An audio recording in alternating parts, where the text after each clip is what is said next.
zazpigarren puntuarekin, Ezkerraldeko Zaborren mankomunitatean udal ordezkariak kargutik kentzea eta izendatzea, nombramiento de presidente de la Comunidad de Basuras, Uztailaren osoko bilkuran, antolakuntza osoko bilkuran izendatu zen mankomunitatean titular bat, Jose Ángel Seijo, eta suplente batek, Oskar Salicio Orrego.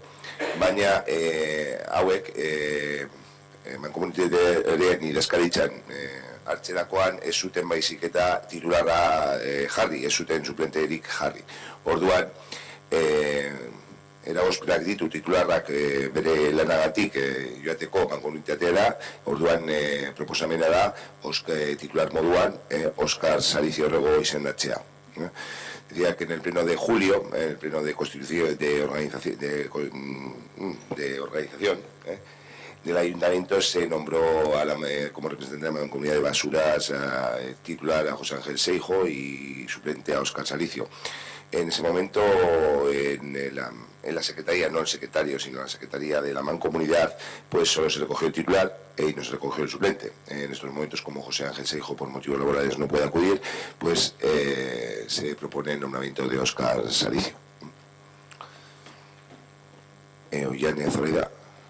César. Vale. Editor. A ver, evidentemente este es un tema que tampoco tiene mayor trascendencia, es un tema interno vuestro.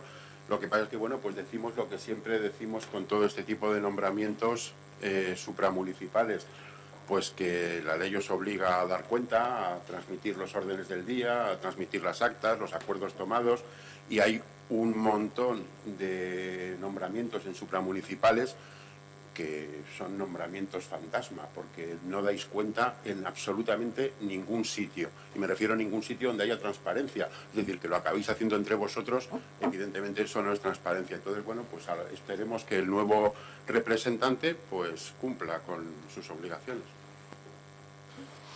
Es que ricasco. César, Gallego.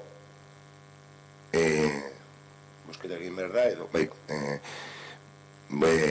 izendapenaren alde, abstentzioa, bale, onartutzat geratzen da.